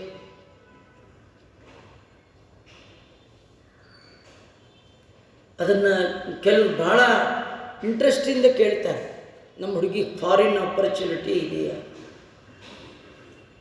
ಹಿಂದೆಲ್ಲ ಮುಖ್ಯ ಏನಿತ್ತು ಅಂದರೆ 100 ವರ್ಷ ಬದುಕು ನಡೆಸಬೇಕಾದ್ದು ಗಂಡನ ಜೊತೆ, ಗಂಡನ ಮನೆಯ ಜೊತೆ. ಎಂಥ ಗಂಡ ಸಿಗುತ್ತಾನೆ ಅದು ನೋಡಬೇಕು. ನಾರದರಂತಾರೆ, ಅಮ್ಮ ಜಗತ್ಪತಿಯೇ ನಿನಗೆ ಪತಿಯಾಗಿ ಬರ್ತಾನೆ. ಕಾರಣ ಪಾಣಿ ಪಾಣಿ ಪದ್ಮದಲೋಪೇತೋ ಪಾದೌತೆ ಸ್ವಸ್ತಿಕಾಯುತೋ ಮುಖಂ ಚಂದ್ರ ಸಮಾಕಾರಂ ಚಕ್ಷುಸ್ತೆ ಕಮಲ ಕುಡ್ಮಲಂ ತಿಲಪುಷ್ಪ ಸಮಾಕಾರಂ ನಾಸಿಕಾತೆ ವಿರಾಜಿತೆ. ಆ ಮಹಾಲಕ್ಷ್ಮಿ, ಜಗನ್ಮಾತೆಯಾದ ಮಹಾಲಕ್ಷ್ಮಿ ಸೌಂದರ್ಯವನ್ನು ವರ್ಣನೆ ಮಾಡ್ತಾ, ಇಂಥ ಸೌಂದರ್ಯಕ್ಕೆ ಸುಂದರನಾದವನೇ ಪತಿಯಾಗಿ ಬರಬೇಕು. ಸುಂದರ ಯಾರು? ಉದ್ಭವ ಸುಂದರ ಸುಂದೋ ರತ್ನನಾಭ ಸುಲೋಚನ. ಸ್ವಯಂ ಭಗವಂತ ನಿನಗೆ ಗಂಡನಾಗಿ ಬರ್ತಾ ಇದ್ದಾನೆ ಅಂತೇಳಿ ಮಹಾಲಕ್ಷ್ಮಿಯನ್ನು ಎಲ್ಲ ರೀತಿಯಿಂದ ಸ್ತೋತ್ರ ಮಾಡಿದ್ದಾರೆ. ಅವರೆಲ್ಲ ನೋಡುವ ಹಾಗೆ ನಾರದರು ಅಲ್ಲಿಂದ ಮಾಯ ಆಗಿಬಿಟ್ರು. ಅವಳಿಗೆ ತುಂಬ ನಾಚಿಕೆ ಆಯಿತು. ಅದೇ ಸಂದರ್ಭದಲ್ಲಿ ಶ್ರೀನಿವಾಸ ದೇವರು ಅಟ್ಟಿಸಿಕೊಂಡು ಬಂದ ಆನೆ ಅಲ್ಲೇ ನಿಂತು ಮುಂದೆ ಹೋಗಿತ್ತು. ಆನೆ ಮಾಯ ಆಯಿತು. ಈ ಹೆಣ್ಣು ಮಕ್ಕಳೆಲ್ಲ ಕಣ್ಣಿಗೆ ಬಿದ್ದರು. ಪದ್ಮಾವತಿ ತನ್ನ ಕಡೆಯವರಿಗೆ ಹೇಳಿದ್ಲು, ನೋಡಿ ಯಾರೋ ಬರ್ತಾ ಇದ್ದಾನೆ, ಯಾರು ವಿಚಾರ ಮಾಡಿ. ಆ ಹೆಣ್ಣು ಮಕ್ಕಳೆಲ್ಲ ಹೋಗಿ ಶ್ರೀನಿವಾಸನ ಹತ್ರ ಹೇಳ್ತಾ ಇದ್ದಾರೆ. ಆಗತಂ ಪುರುಷಂ ದೃಷ್ಟ್ವಾ, ಬಂದಿರುವ ಕಿರಾತ ರೂಪಿಯಾದ ಶ್ರೀನಿವಾಸನ್ ನೋಡಿ ಹೆಣ್ಮಕ್ಳು ಕೇಳ್ತಾರೆ, ಯಾರು ನೀವು? ಇಲ್ಲಿ ಯಾಕೆ ಬಂದಿದ್ದೀರಿ? ಗಂಡಸರು ಓಡಾಡುವಂಥ ಜಾಗ ಅಲ್ಲ ಇದು, ಏನು ನಿನ್ನ ಕೆಲಸ? ಇಲ್ಲಿ ಯಾಕೆ ಬಂದಿ? ಶ್ರೀನಿವಾಸ ದೇವರದ್ದು, ನಿಮ್ಮ ಹತ್ರ ನನಗೇನು ಕೆಲಸ ಇಲ್ಲ, ನನಗೊಂದೇ ಕೆಲಸ, ಕನ್ಯಾಪೇಕ್ಷ. ನಿಮ್ಮ ರಾಜಪುತ್ರಿ ಹತ್ರ ಮಾತಾಡಲಿಕ್ಕಿದೆ, ನನಗೆ ಬಹಳ ಮುಖ್ಯವಾದ ಕೆಲಸ ಕನ್ಯಾಪೇಕ್ಷ. ಮದುವೆ ಆಗಬೇಕು ಅಂತಿದ್ದೇನೆ ಅಂತಂದಾಗ, ನಂದು ಚಂದ್ರವಂಶ, ತಂದೆ ವಸುದೇವ, ತಾಯಿ ಜನನಿ ದೇವಕಿ, ಸುಭದ್ರಾ ತಂಗಿ, ಬಲಭದ್ರ ಅಣ್ಣ, ಪಾರ್ಥ ನನ್ನ ಭಾವಮೈದ, ಪಾಂಡವ ಮಮ ಬಾಂಧವ. ಇದೆಲ್ಲ ಕೃಷ್ಣಾವತಾರದ್ದೇ. ಅಂದರೆ ಶ್ರೀನಿವಾಸ ಬೇರೆ ಅಲ್ಲ, ಕೃಷ್ಣ ಬೇರೆ ಅಲ್ಲ ಅಂತ ಸಜ್ಜನರು ತಿಳ್ಕೊಳ್ಳಿ. 6 ಮಕ್ಕಳನ್ನು ಕಳೆದುಕೊಂಡ ನನ್ನ ತಾಯಿ ನನಗೆ ಕೃಷ್ಣ ಅಂತ ಹೆಸರಿಟ್ಟಿದ್ದಾಳೆ. ನಾನು ಸ್ವಲ್ಪ ಕಪ್ಪಗಿದ್ದೇನೆ ಎಂದ ಕೃಷ್ಣ. ಶ್ರೀನಿವಾಸ ಅಂತಾನೆ ಹುಡುಗಿ ಮುಂದೆ, ನಾನು ಸ್ವಲ್ಪ ಕಪ್ಪಗಿದ್ದೀನಿ ಬಿಟ್ಟರೆ ಮಿಕ್ಕೇನು ಪ್ರಾಬ್ಲಮ್ ಇಲ್ಲ, ಕಪ್ಪಗೂ ನಾನು ಕಾರಣ ಅಲ್ಲ, ನಮ್ಮಮ್ಮ ಕಪ್ಪಗಿದ್ದಾಳೆ, ಅದಕ್ಕೆ ನಾನು ಕಪ್ಪಣ್ಣ ಅಂತ. ಮತ್ತೆ ನಾ ಹುಟ್ಟುವಾಗ ಕೃಷ್ಣ ಪಕ್ಷ ಬಂದ್ಬಿಟ್ಟು ಸುಮಾರು ದಿನ ಆಗಿತ್ತು. ಕೃಷ್ಣ ಪಕ್ಷ ಅಂದರೆ ಬ್ಯಾಡ್ ಲೈಟ್, ಅದೇ ಸೂರ್ಯನ ವೃದ್ಧಿ ಇಲ್ಲ, ಕ್ಷಯ ಅದು. ಯಾವಾಗಲೂ ನೀವೆಷ್ಟೇ ಚೆನ್ನಾಗಿದ್ರೂ ನಿಮ್ಗೆ ಬಿಡೋ ಬೆಳಕು ಕಡಿಮೆ ಇದ್ದರೆ ಫೋಟೋ ತೆಗೆದ್ರೆ ಸರಿಗೆ ಬರೋಲ್ಲ. ಕೃಷ್ಣ ಅಂತ ನಾನು ಹುಟ್ಟುವಾಗ ಕೃಷ್ಣ ಪಕ್ಷ ಅಮಾವಾಸ್ಯೆ ಹತ್ತಿರದ ತಿಥಿ, ಹೀಗಾಗಿ ನನ್ನ ಮೇಲೆ ಬೆಳಕು ಬೀಳಲಿಲ್ಲ, ಕಪ್ಪು ಹುಟ್ಟುಬಿಟ್ಟೆ. ಆವತ್ತಿಂದ ಎಲ್ಲರೂ ನನ್ನನ್ನು ಕೃಷ್ಣ ಅಂತ ಕರೀತಾ ಇದ್ದಾರೆ, ಶ್ರೀನಿವಾಸ ಅಂತ ಕರೀತಾ ಇದ್ದಾರೆ.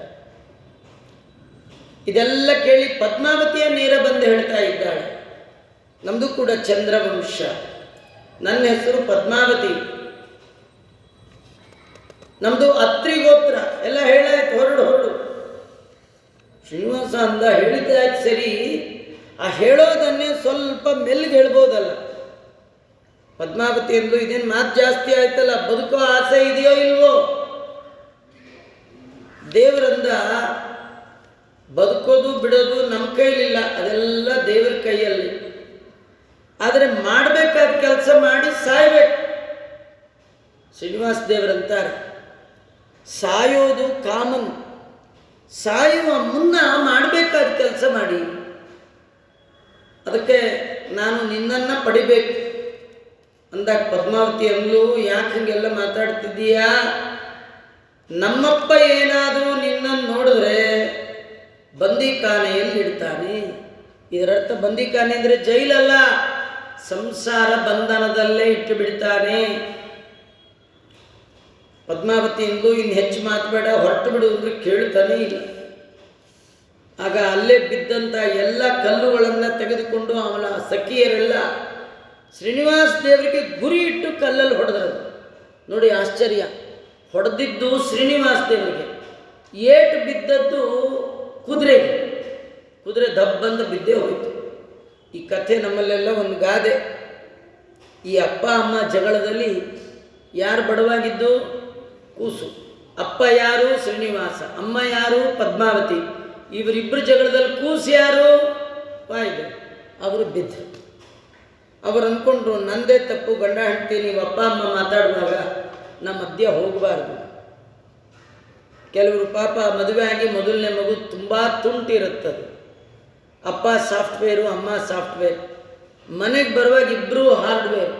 ಆ ಮನೆಗೆ ಬಂದಾಗ ಏನಾದ್ರು ಮಗು ಗಲಾಟೆ ಮಾಡಿದ್ರೆ ಇಬ್ಬರು ಸೇರಿ ಎರಡೆರಡು ಬಾರಿಸ್ತಾರೆ. ಎಲ್ಲ ನಿನ್ನಿಂದಲೇ, ಎಲ್ಲ ನಿನ್ನಿಂದಲೇ.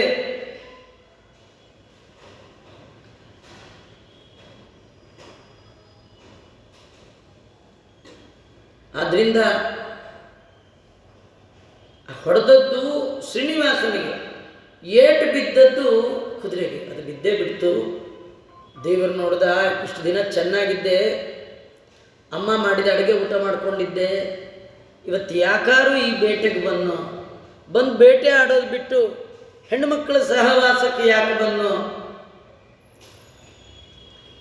ಹಯೋ ವೈ ಸಂಕಟಂ ಪ್ರಾಪ್ತೋ ಸ್ವಪರಾಧಾನುಸಾರತಃ ಇತ್ಯುಚ್ಚರಂದ್ರಮಾಕಂತ ಜಗಾಮ ಉತ್ತರ ದಿಕ್ಕಃ. ಇವತ್ತು ನನಗೆ ಸರಿಯಾಗಿ ಶಾಸ್ತಿ ಆಯಿತು ಅಂಥೇಳಿ ದೇವರು ಉತ್ತರ ದಿಕ್ಕಿಗೆ ಮುಖ ಮಾಡಿ ಹೋದ. ಇದರರ್ಥ ಏನಂದರೆ, ಮುಂದೆ ಬಂದು ಉತ್ತರ ಕೊಡ್ತೇನೆ ನಿಮಗೆ ಅಂಥೇಳಿ ದೇವರು ಹೊರಟ. ಮನೆಗೆ ಹೋದ ತಕ್ಷಣ ಶ್ರೀನಿವಾಸ ಅದು ಎಲ್ಲಿತ್ತೋ ಹೊದಿಗೆ ಹೊದ್ಕೊಂಡು ಪೂರ ಮುಸ್ಕ ಹಾಕ್ಕೊಂಡು ಮಲಗಿಬಿಟ್ಟ. ಸುಮ್ಮನೆ ಮಲಗನ್ನ ಇಲ್ಲ, ಒಳಗೆ ಅಳ್ತಾ ಇದ್ದಾನೆ. ಸೈಲೆಂಟ್ ಆಗಿದ್ದಾಗ ಸ್ವಲ್ಪ ಸೌಂಡು ಚೆನ್ನಾಗಿ ಕೇಳುತ್ತೆ. ಶ್ರೀನಿವಾಸ ದೇವರು ಅಳ್ತಾ ಇದ್ದರೆ ಅವರಮ್ಮ ಬಕುಳ ಮಾಲಿಕೆ ಕೇಳಿಸ್ತು. ಅವಳು ಓಡಿ ಬಂದಳು. ಶ್ರೀನಿವಾಸನಿಗೆ ಹೇಳ್ತಾ ಇದ್ದಾಳೆ, ಶ್ರೀನಿವಾಸ ಹೇಳು, ಮಧ್ಯಾಹ್ನದ ಕಾಲ ಇದು, ನಿನ್ನ ಸಲುವಾಗಿ 6 ವಿಧದ ಅನ್ನವನ್ನು ಮಾಡಿದ್ದೇನೆ. ತಂಡುಲಂ ತ್ರಿಗುಣಂ ದುಗ್ಧಂ ದುಗ್ಧಾರ್ಧಂ ಜಲಯಾತ್ ಕ್ಷಿಪೆ ತದಂತು ಗುಡಂ ಚೂರ್ಣಂ ಪರಮಾನ್ನಂ ಇತಿ ಸ್ಮೃತಂ. ಅದರಲ್ಲಿ ಪರಮಾನ್ನ ಮಾಡಿದ್ದೇನೆ ಅಂತ. ಏನು ಪರಮಾನ್ನ? ಅನ್ನ ಎಷ್ಟಿರುತ್ತೋ ಅದಕ್ಕೆ 3 ಪಟ್ಟು ಹಾಲು ಹಾಕಿರಬೇಕು. ಹಾಲಿನ ಅರ್ಧದಷ್ಟು ನೀರಲ್ಲಿ ಅದನ್ನು ಬೇಯಿಸಿರಬೇಕು. ನೀರಿನ ಅರ್ಧದಷ್ಟು ಬೆಲ್ಲ ಹಾಕಿರಬೇಕು. ಅದರಲ್ಲಿ ಪರಿಮಳಯುಕ್ತವಾದ ಕೇಸರಿ, ಪಚ್ಕರ್ಪುರ, ಏಲಕ್ಕಿ ಹಾಕಬೇಕು. ಇಷ್ಟೆಲ್ಲ ಹಾಕಿ ಬೇಯಿಸಿದ ಪದಾರ್ಥವನ್ನು ಪರಮಾನ್ನ ಅಂತ ಕರೀತಾರೆ. ಇದನ್ನು ಮಾಡಿದ್ದೇನೆ ಅಂತ. 6 ವಿಧದ ಅನ್ನ ಯಾವುದದು? ಮೊದಲನೇದು ಪರಮಾನ್ನ. ಇನ್ನು ಹರಿದ್ರಾನ್ನಂ, ದದ್ಯನ್ನಂ, ಕೃಸೋರೋದನಂ, ಗುಡೋದನಂ, ಮುದ್ಗಾನ್ನಂ, ಮಿತ್ಯನ್ನಂ, ಷಡ್ವಿಧಂ ಸ್ಮೃತಂ. ಇದು 6 ವಿಧದ ಅನ್ನ. ಅನ್ನಕ್ಕಿಂತ 4 ಪಟ್ಟು ತುಪ್ಪ, ಸ್ವಲ್ಪ ಅರಿಶಿಣ, ಜೀರಿಗೆ, ಉಪ್ಪು, ಮೆಣಸು ಇದೆಲ್ಲ ಮಾಡಿರ್ತಕ್ಕಂಥ ಅನ್ನ ಹರಿದ್ರಾನ್ನ. ದದ್ಯೋದನ ಅಂದರೆ ಮೊಸರನ್ನ.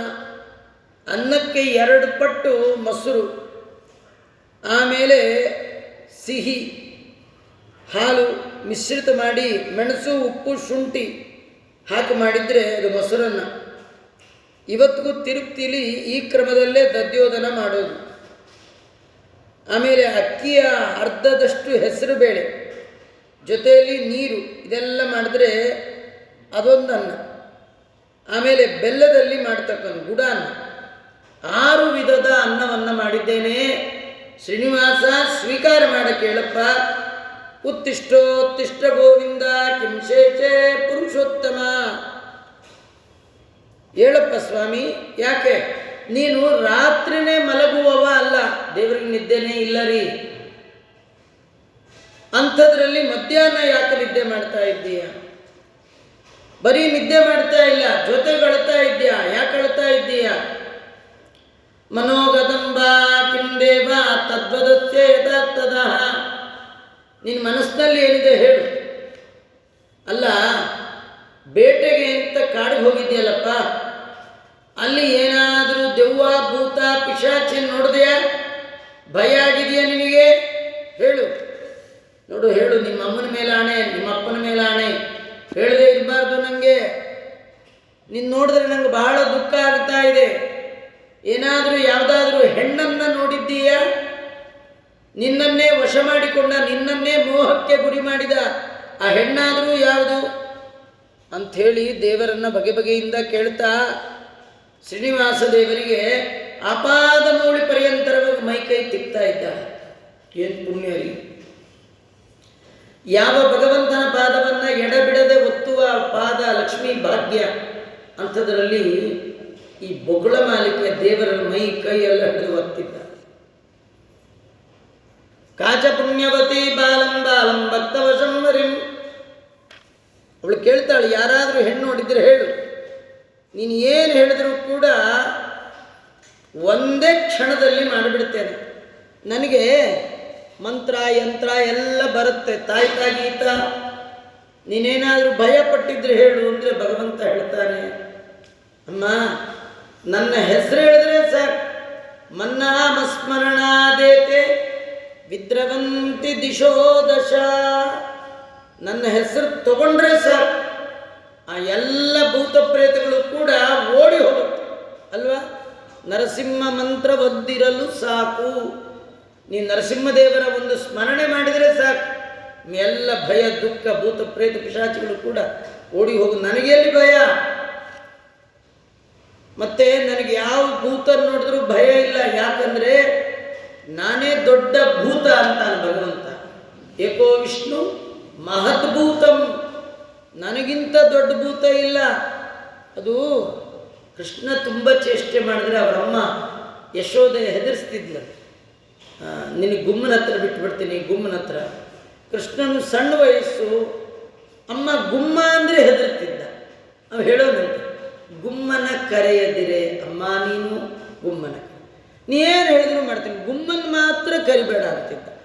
ಅವ್ರ ಅಮ್ಮಂಗೆ ಏನೋ ಒಂದು ಖುಷಿ, ನಮ್ಮ ಹುಡುಗನಿಗೆ ಗುಮ್ಮ ಅಂದ್ಬಿಟ್ರೆ ಸಾಕು ಹೆದರ್ಕೊಂಡ್ಬಿಡುತ್ತೆ. ಅವಳು ಹಾಗೆ ಮಾಡ್ತಾ ಮಾಡ್ತಾ ಕೃಷ್ಣ ಕಾಲೇಜ್ಗೆ ಹೋಗಿ ಬಂದ. ಆಗಲೂ ಗುಮ್ಮನ ಕರಿತೀನಿ ಹಿಂದೆ. ಕೃಷ್ಣ ಅಂದ, 14 ಲೋಕದ ಒಳಗೆ ವ್ಯಾಪಿಸಿಕೊಂಡ ದೊಡ್ಡ ಗುಮ್ಮ ನಾನು, ನನಗೆ ಗುಮ್ಮನ ತೋರಿಸ್ತ್ಯಾ? ಗುಮ್ಮ ಎಲ್ಲಿದ್ದಾನೆ ಹೇಳು? ಬ್ರಹ್ಮಾಂಡದ ಒಳಗೆ ಎಲ್ಲ ಕಡೆ ನಾನು ವ್ಯಾಪಿಸಿದ್ದೇನೆ, ನನಗೆ ಕಾಣದೆ ಅದು ಯಾವ ಗುಮ್ಮ ಎಲ್ಲಿದ್ದ ಅಂತ ತೋರಿಸು ಅಂದರೆ ಗುಮ್ಮ ಇಲ್ಲ, ಗಿಮ್ಮ ಇಲ್ಲ. ಕೃಷ್ಣ ಅಂತ ಅದೆಲ್ಲ ಸಣ್ಣ ವಯಸ್ಸಿಗಾಯಿತು, ಗುಮ್ಮ ಗಿಮ್ಮಕ್ಕೆಲ್ಲ ಹೆದರಲ್ಲ. ನನ್ನ ಹೆಸರು ಹೇಳಿದ್ರೆ ಗುಮ್ಮಗಳೇ ಓಡುತ್ತೆ. ಅಮ್ಮ ನಾನು ಭೂಮಿಯಲ್ಲಿ ಒಂದು ಹೆಣ್ಣು ಮಗಳನ್ನು ನೋಡಿದ್ದೇನೆ. ಏನೋ ನನ್ನ ಮಗ ನನಗೆ ವಿರುದ್ಧ ಹಣೆ ಬರೆದಿದ್ದಾನೋ ಏನೋ. ಅವಳು ಸಾಮಾನ್ಯ ಅಲ್ಲ. ರಾಮಾವತಾರದಲ್ಲಿ ನನ್ನ ಪತ್ನಿ ಸೀತೆಯ ಬದಲು 1 ವರ್ಷ ಕಾಲ ರಾವಣನ ಮನೆಯಲ್ಲಿ ಬಹಳವಾಗಿ ಕಷ್ಟಪಟ್ಟವಳು. ವೇದವತಿ ಅಂತ ಅವಳ ಹೆಸರು. ಅವಳೇ ಈ ಹೆಣ್ಣು ಮಗಳಾಗಿ ಬಂದಿದ್ದಾಳಮ್ಮ. ಅವಳು ಬಿಟ್ಟರೆ ನನಗೆ ಬದುಕೇ ಇಲ್ಲ. ನೀನು ಏನಾರು ಮಾಡಬೇಕು, ನೀನು ಮಾಡ್ತೀಯ ನನಗೆ ಗೊತ್ತಿಲ್ಲ, ನನಗೆ ಆ ಹೆಣ್ಣಿನ ಜೊತೆ ಮದುವೆ ಆಗಬೇಕು. ಅಮ್ಮ, ನೀನೇನಾದರೂ ಈ ವಿವಾಹ ನಡೆಸಿದ್ರೆ ನಂದು ಟಾಪ್ ಪೋಸ್ಟ್ ಭಕ್ತರದು ಒಂದು ಪಟ್ಟಿ ಇದೆ, ಏಕಾಂತ ಭಕ್ತರದ ಪಟ್ಟಿ. ಆ ಪಟ್ಟಿ ಒಳಗೆ ನೀನು ಸೇರಿಸ್ಬಿಡ್ತೀನಿ. ಈಗ ಆಲ್ರೆಡಿ ಯಾರ್ಯಾರು ಸೇರಿದ್ದಾರೆ ಗೊತ್ತಾ? ಪ್ರಹ್ಲಾದ, ಕೌರತ್ವಂ, ಧ್ರುವತ್ವಂ, ಗಜೇಶ್ವರ, ಉದ್ಧವೋಮಿ, ಕಿರೀಟಿಹಿ, ಇವರೆಲ್ಲ ನನ್ನ ಭಕ್ತರು. ನನಗೆ ಪ್ರಾಣ ಸಮಾನರಾದ ಭಕ್ತರು ಇವರೆಲ್ಲ. ನೀನು ಈ ಕೆಲಸ ಮಾಡು, ಇವರೆಲ್ಲರಿಗಿಂತ ಟಾಪ್ ನೀನು ನಿಂತುಬಿಡ್ತೀನಿ. ಈ ಕಥೆ ಏನಂದರೆ, ಆ ಶ್ರೀನಿವಾಸ ದೇವರು ಪದ್ಮಾವತಿಯ ಜೊತೆಗೆ ವಿವಾಹ ಮಾಡಿಕೊಂಡ ಕಥೆ ಕೇಳಿದ್ರೂ ಕೂಡ ನಮಗೆ ಬಹಳಷ್ಟು ಅನುಗ್ರಹ ಆಗುತ್ತೆ ಅಂತ ತೋರಿಸ್ತಾ ಇದ್ದಾರೆ. ಬಕುಳ ಮಾಲೀಕ ಕೇಳಿದ್ಲು, ಆಯ್ತಪ್ಪ, ಎಲ್ಲಿದ್ದಾಳ ಹುಡುಗಿ, ಹೇಗೆ ಹೋಗಬೇಕು ನನಗೆ ಹೇಳು ಅಂದಾಗ ಭಗವಂತ ಅವಳ ಹಿಂದಿನ ಕಥೆಯನ್ನೆಲ್ಲ ಹೇಳ್ತಾ ಇದ್ದಾನೆ. ತನ್ನ ತಾಯಿಗೆ ಒಂದು ಕುದುರೆಯನ್ನು ಕೊಟ್ಟ. ಅಮ್ಮ, ಈ ಕುದುರೆ ಏರಿ ನೀನು ಹೋಗು, ಈ ಬೆಟ್ಟವನ್ನು ಏರಿ ಕೆಳಗಿಡಿ. ಅಲ್ಲಿ ಕಪಿಲ ಕ್ಷೇತ್ರ, ಅಲ್ಲಿ ಕಪಿಲನಾಮಕ ಪರಮಾತ್ಮ ಇದ್ದಾನೆ, ಕಪಿಲೇಶ್ವರ ರುದ್ರದೇವರಿದ್ದಾರೆ. ಅವರಿಗೆ ನನ್ನ ನಮಸ್ಕಾರವನ್ನು ಹೇಳು, ಅಲ್ಲಿ ಮಾಡಬೇಕಾದ ಕೆಲಸ ಎಲ್ಲ ಮಾಡು. ಅಲ್ಲಿಂದ ಮುಂದೆ ನಾರಾಯಣಪುರ ಆಕಾಶರಾಜನ ಪಟ್ಟಣ, ಅಲ್ಲಿ ಹೋಗಿ ನನಗೆ ಹೆಣ್ಣು ಸಿಗಲಿಕ್ಕೆ ಏನು ಬೇಕೋ ಆ ರೀತಿ ಎಲ್ಲವನ್ನ ವ್ಯವಸ್ಥೆ ಮಾಡು ಅಂತ ಭಗವಂತ ಇಷ್ಟು ಹೇಳಿದ. ಹಾಗೇ ಆಗಲಿ ಅಂಥೇಳಿ ಅವಳು ಬೆಟ್ಟವನ್ನು ಏರಿ ಕಪಿಲೇಶ್ವರನ ದೇವಸ್ಥಾನಕ್ಕೆ ಹೋಗಿದ್ದಾಳೆ. ಅಲ್ಲಿ ಅನೇಕ ಜನ ಮಂದಿ ಹೆಣ್ಣು ಮಕ್ಕಳು ಅವರು ಭಾರಿ ಸಂಭ್ರಮದಿಂದ ಓಡಾಡ್ತಿದ್ರು. ಕೇಳ್ತಾಳೆ, ಯಾರು ನೀವು, ಎಲ್ಲಿಂದ ಬಂದಿದ್ದೀರಿ, ಏನು ಸಮಾಚಾರ ಅಂತ. ಆಗ ಅವ್ರು ಹೇಳಿದ್ರು, ವಯಂ ಆಕಾಶರಾಜಸ್ಯ ಸನ್ನಿಧಾನಗತ ತದ, ನಾವೆಲ್ಲ ಆಕಾಶರಾಜನ ಸನ್ನಿಧಾನದಿಂದ ಬಂದವರು. ಆಕಾಶರಾಜನ ಮಗಳಾಗಿರ್ತಕ್ಕಂಥ ಪದ್ಮಾವತಿ ಭಯದ ಜ್ವರ, ಕಾಮಜ್ವರದಿಂದ ಪೀಡಿತಳಾಗಿದ್ದಾಳೆ. ಗುರುಗಳಾದ ಬೃಹಸ್ಪತ್ಯಾಚಾರ್ಯರ ಆದೇಶದ ಮೇರೆಗೆ ಇಲ್ಲಿರುವ ಅಗಸ್ತ್ಯೇಶ್ವರ, ಅಗಸ್ತ್ಯರು ಪ್ರತಿಷ್ಠೆ ಮಾಡಿದ ಈಶ್ವರ, ಇಲ್ಲಿ ಏಕವಾರ ರುದ್ರಾಭಿಷೇಕಕ್ಕೆ ಹೇಳಿದ್ದಾರೆ. ನಾವು ಅದಕ್ಕೆ ಬಂದಿದ್ದೇವೆ. ಇವ್ರಿಗೆ ಬಹಳ ಆನಂದ ಆಯಿತು. ಅಲ್ಲ, ನಿಮ್ಮೂರಿಗೆ ಫಾರಿನ್ನವ್ರನ್ನ ಬಿಡಲ್ಲಂತೆ, ಹೊರಗಿನ ದೇಶದವ್ರನ್ನ ಬಿಡಲ್ವಂತೆ. ನಿಮ್ಮ ಜೊತೆಗೆ ಬಂದರೆ ನನ್ನೂ ಕರ್ಕೊಂಡು ಹೋಗ್ಬಿಡ್ಬೋದು, ದಯಮಾಡಿ ನಾನು ನಿಮ್ಮ ಒಟ್ಟಿಗೆ ಬರ್ತೇನೆ ಅಂಥೇಳಿ ಬಕುಳ ಮಾಲೀಕ ಆ ಹೆಣ್ಮಕ್ಳ ಜೊತೆ ನಾರಾಯಣಪುರದ ಕಡೆಗೆ ಹೊರಟರು. ದೇವರು ನೋಡಿದ, ಸ್ತ್ರೀಭಿ ಅತ್ಕೃತಂ ಕಾರ್ಯಂ ನ ತದರ್ಥಂ ಫಲಪ್ರದಂ. ಒಬ್ಬರೇ ಹೆಣ್ಮಕ್ಳು ಏನು ಮಾಡಿದ್ರು ಅದಕ್ಕೆ ಪೂರ್ಣ ಫಲ ಇಲ್ಲ. ಹಾಗಾದರೆ ತನ್ನ ಕಾರ್ಯ ಮಾಡಿದವಗೆ ಇನ್ನೊಬ್ಬರ ಹೆಸರು ಹೇಳಿದವಗೆ. ಶ್ರೀನಿವಾಸ ಅಂದ, ನನ್ನ ಕೆಲಸ ನಾನೇ ಮಾಡ್ಕೊಳ್ತೀನಿ ಅಂತ ಹೇಳಿ ಅವನೇನು ಮಾಡಿದ್ದಾನೆ, ಒಳ್ಳೆ ಕೊರವಂಜಿ ವೇಷವನ್ನು ಧಾರ ಮಾಡಿಬಿಟ್ಟ. ಕೊರವಂಜಿ ಅಂದರೆ ಕಣಿ ಹೇಳೋಳು, ಜ್ಯೋತಿಷ್ಯ ಹೇಳೋಳು ರೂಪ. ಹೇಗಿದ್ದಾಳೆ ಅವಳು? ಚೀರವಸ್ತ್ರಂ ತದೋ ಬದ್ವಾ, ಎಲ್ಲಿಟ್ಟಿದ್ಲೋ ಅವ್ರ ಮನೆಯೊಳಗೆ ಹರಕಲ್ದು ಸೀರೆ ತಂದು ಉಟ್ಕೊಂಡು ಬಿಟ್ಟಿದ್ದಾಳೆ. ಹರಿದು ಹೋಗಿರೋ ಕುಪ್ಸ ಹಾಕೊಂಡ್ಬಿಟ್ಟಿದ್ದಾಳೆ. ಎಲ್ಲ ಗುಂಜಾಮಣಿ, ಗುಲ್ಗಂಜಿ, ಕವಡೆ, ಕಪ್ಪೆ ಚಿಪ್ಪಿಂದೆಲ್ಲ ಸರ. ಬ್ರಹ್ಮದೇವರನ್ನು 7 ತಿಂಗಳು ಮಗು ಮಾಡ್ಕೊಂಡ್ಬಿಟ್ಲು.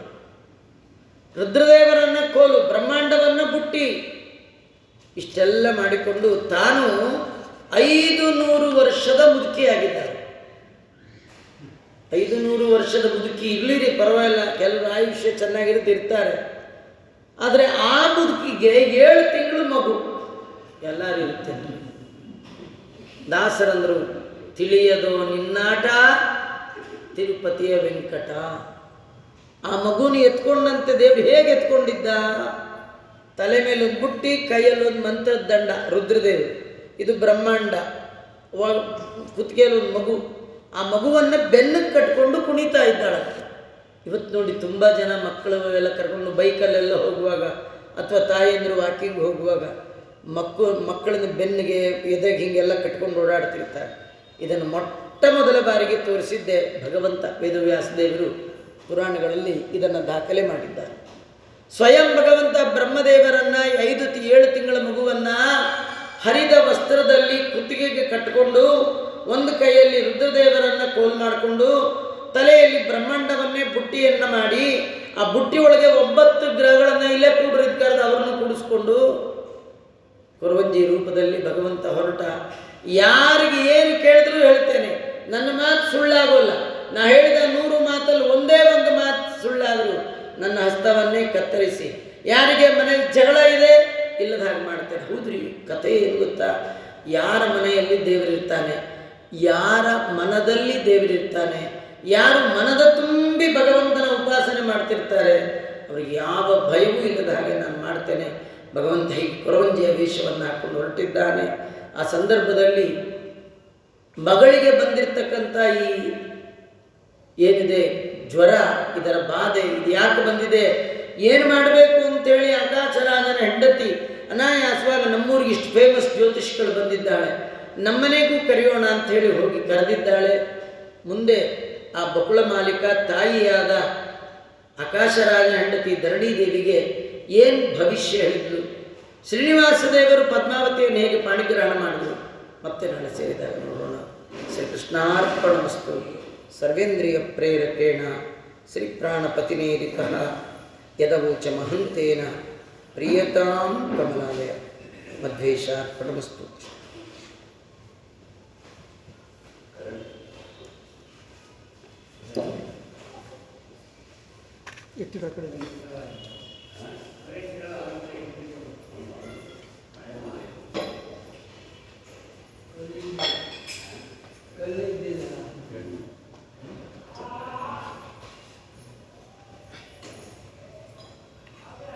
ಕೃಷ್ಣ ಅಂತ ಹೇಳ್ಕೊಂಡ ಅಂದ್ರಲ್ಲ ವೆಂಕಟೇಶ್, ಪದ್ಮಾವತಿಯೂ ಅತ್ರಿ ಗೋತ್ರ, ಕೃಷ್ಣನೂ ಅತ್ರಿ ಗೋತ್ರ, ವಸಿಷ್ಠ ಗೋತ್ರ.